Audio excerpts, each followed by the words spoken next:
আপনি কি সত্যিই চান আপনার ভেতরে তাকে নিয়ে যে পাগলামি আছে সেই একই আগুনের শিখা তার বুকেও জ্বলে উঠুক?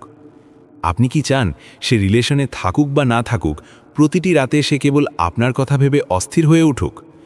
যদি উত্তর হ্যাঁ হয়, তবে এই ভিডিওটি আপনার জীবনের সবথেকে গুরুত্বপূর্ণ ভিডিও হতে যাচ্ছে। আর যদি আপনার মনে হয় আমি এখানে কোনো জাদুমন্ত্র দেব, কোনো তাবিজ কবজ দেব যা হাতে পড়লেই সে দৌড়ে চলে আসবে, তবে দয়া করে এখনই ভিডিওটি বন্ধ করুন। আপনার একটি মূল্যবান মিনিটও আমি নষ্ট করতে চাই না। আমি মনস্তত্ত্ব বা হিউম্যান সাইকোলজি নিয়ে কথা বলি। আমি কোনো অলৌকিক বজরুগী গল্প শোনাই না। আমি শেখাই মস্তিষ্কের খেলা। আজকের এই ভিডিওতে আমি যে পয়েন্টগুলো বলবো সেগুলো যদি আপনি ফলো করতে পারেন, তবে আমি চ্যালেঞ্জ করে বলছি আপনি রেজাল্ট নিজের চোখে দেখতে পাবেন। তবে একটি শর্ত আছে, যদি সে আপনাকে জীবনের কোনো এক পর্যায়ে সত্যি ভালোবেসে থাকে, তবেই এই কৌশল কাজ করবে। যে কোনোদিন আপনাকে ভালোই বাসেনি তার উপর নিজের সময় নষ্ট করতে যাবেন না, কারণ আবেগ দিয়ে জীবন চলে না, আর ভালোবাসা কোনো দয়া নয়। 1. মনস্তাত্ত্বিক বিভাজন, কুকুর বনাম বিড়াল, দ্য পাওয়ার ডাইনামিক্স। পৃথিবীতে সম্পর্কের ক্ষেত্রে দুই ধরনের মানসিকতার মানুষ দেখা যায়। শুনতে খারাপ লাগলেও এটিই চরম বাস্তবতা। প্রথম দল হলো কুকুর প্রজাতির মানুষ। এরা অত্যন্ত প্রভুভক্ত। এরা ভালোবাসার মানুষের জন্য জীব দিয়ে দিতে পারে। কেন? কারণ সঙ্গী তাদের একটু সময় দেয়, একটু গুরুত্ব দেয়, বা মাঝে মাঝে একটু খাবার দেওয়ার মতো ভালোবাসা দেখায়। এই মানুষগুলো মনে করে তাদের সঙ্গীই তাদের ভগবান। তারা লাথি খেয়েও লেজ নাড়তে নাড়তে আবার সেই মানুষের কাছেই ফিরে যায়। দ্বিতীয় দল হলো বিড়াল প্রজাতির মানুষ। এদের মানসিকতা হলো আমিই ভগবান। এরা ভাবে ও আমার জন্য এত কিছু করছে কারণ আমিই সেরা। ও আমার জন্য মরছে, আমাকে যত্ন করছে কারণ ও আমার যোগ্যই নয়। যখনই আপনি কাউকে বিড়াল বা ভগবান হওয়ার সুযোগ দেন, সে নিজেকে আপনার নাগালের বাইরে ভাবতে শুরু করে। আপনার দুর্বলতা কোথায় ছিল? নিজেকে প্রশ্ন করুন, আপনি কি মুরগিকে ময়ূর বানিয়েছিলেন? আপনি কি সেই বিড়ালটিকে ভগবান বানিয়েছিলেন? আজ যে সে আপনাকে অবহেলা করছে, আপনাকে সহ্য করতে পারছে না, তার মূল কারিগর আপনি নিজে। আপনি তাকে তার মূল্যের চেয়ে 10 গুণ বেশি গুরুত্ব দিয়েছেন।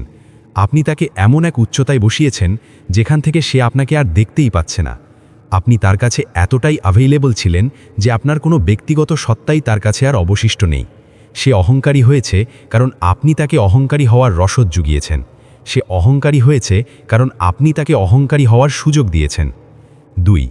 আকাশ থেকে মাটিতে নামানোর কৌশল, দ্য রিভার্সাল অফ ভ্যালু।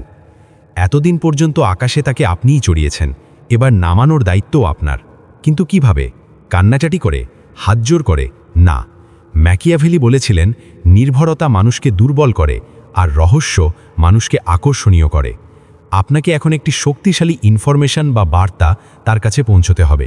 এটি হতে পারে সরাসরি, কোনো বন্ধুর মাধ্যমে, বা সোশ্যাল মিডিয়ার কোনো ইঙ্গিতে। বার্তাটি হবে অত্যন্ত পরিষ্কার। ও যার সঙ্গে জীবন কাটাবে তার চেয়ে আমি নিজেকে শতগুণ উন্নত এবং শ্রেষ্ঠ জায়গায় নিয়ে যাব।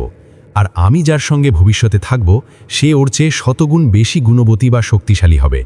আমি প্রমাণ করে দেব যে ও কেবল আমার জীবনের একটি ভুল সিলেকশন ছিল। এই একটি বার্তা তার ইগোতে তীরের মতো বিঁধবে। সে এতদিন ভাবছিল আপনি তাকে ছাড়া অচল, আপনি তাকে ছাড়া ধ্বংস হয়ে যাবেন। কিন্তু যখনই সে দেখবে আপনি কেবল শান্ত নন, বরং আপনি তাকে অযোগ্য মনে করে সামনের দিকে এগিয়ে যাচ্ছেন, তখন সে অস্থির হয়ে উঠবে। 3. বিরহের আগুনের শুদ্ধিকরণ, দ্য পিরিয়ড অফ সাইলেন্স। মনস্তত্ত্ব বলে বিচ্ছেদের পর মানুষ তখনই ফিরে আসে যখন সে তার সঙ্গীর অভাব অনুভব করে। কিন্তু আপনি যদি তাকে প্রতিনিয়ত মেসেজ বা কল দিয়ে বিরক্ত করেন, তবে সে অভাব বোধ করার সুযোগই পায় না। চ্যালেঞ্জটি নিন, ন্যূনতম 2 থেকে 3 মাস তার থেকে সম্পূর্ণ বিচ্ছিন্ন হয়ে যান। কোনো যোগাযোগ নয়, কোনো হেই হ্যালো নয়, তাকে তরপাতে দিন। কারণ বিরহের আগুনে না পুড়লে তার ভেতরের অহংকার ভস্মীভূত হবে না। এই সময়টুকু তাকে বুঝতে দিন যে আপনি তাকে ছাড়া কেবল বেঁচে নেই, বরং আপনি অনেক বেশি সফল এবং সুখে আছেন। যখন সে দেখবে আপনি তাকে ছাড়াই নিজের জগৎ গুছিয়ে নিয়েছেন, তখনই তার মনে সেই পাগলামি শুরু হবে যা আপনি চেয়েছিলেন। সে তখন লজ্জিত হবে, সে তখন আপনার গুরুত্ব বুঝবে। সেই দিন যখন সে ফিরে আসবে, তার চোখে আর অহংকার থাকবে না, থাকবে হারানোর ভয়। 4. যদি সে ফিরে না আসে, দ্য হার্ড ট্রুথ।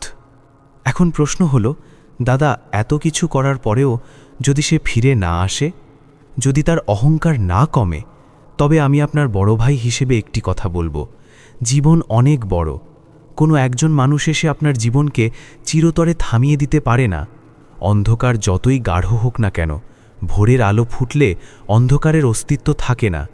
যদি এত কিছুর পরেও সে ফিরে না আসে, তবে বুঝে নিন তার জীবনে আপনার আর কোনো প্রয়োজন নেই। আর যার জীবনে আপনার কোনো স্থান নেই, তার জন্য মোমবাতি হয়ে নিজেকে পুড়িয়ে অন্যকে আলোকিত করা বন্ধ করুন। থেমে যাওয়া মানেই হলো তার জয়। সে তো এটাই চেয়েছিল, আপনি একজন হেরে যাওয়া মানুষ হিসেবে ধুলোয় পড়ে থাকুন।